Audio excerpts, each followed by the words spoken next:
Where are we going? Dunkirk. There are 400,000 men trapped in one place, on a beach. Their backs to the sea, the enemy closing in all around them. And it's just a matter of time before they face surrender or annihilation. And the fact that this story does not end in either surrender or annihilation is what makes it one of the greatest stories in human history. I'm not going back. There's no hiding from this sun.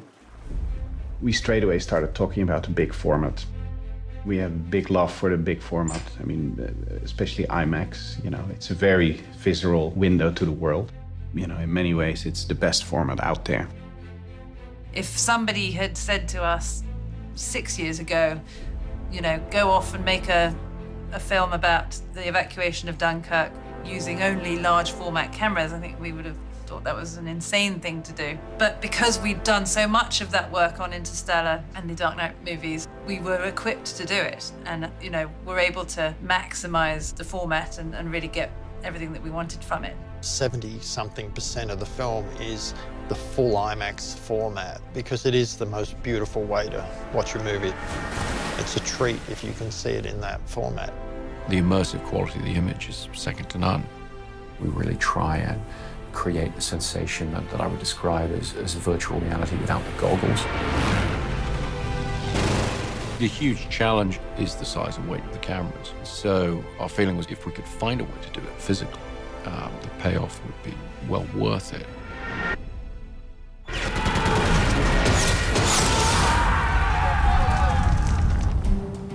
I really wanted to make that camera work as any other camera you would use. You know, handheld and in a very sort of intuitive and impulsive way that you can use a film camera. With the story structure on Dunkirk, you have a lot of different points of view. So we're always, you know, in the cockpit of the Spitfire up in the air. We're always down, you know, with the guys on the beach or in the water with them. We're always on this yacht crossing the channel. We started to invent stuff to make it possible for us to put the camera on planes and in the cockpits, engineering special lenses that would put the lenses in certain places where it was impossible for a camera to be. It was massively important to us to do that because we really wanted to be able to get our actors up into the air. The shots where you see one of the actors in a Spitfire and then just beyond them, another Spitfire. There's really no way that you could create that in a computer. You always end up thinking about things that are impossible and then, you know, trying to make them possible. We made it work.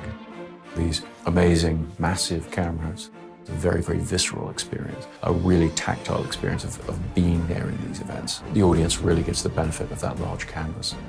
Particularly in IMAX, I think audiences are really going to feel the jeopardy and the vulnerability that they felt. You know, put yourself in a seat in an IMAX theater and you look at it, you know, you see what it does to you, you see what it does to you emotionally. I just want people to be completely blown away with what they've just seen. We want to give people a really intense ride, really put people there and allow them to feel what that experience would have been like.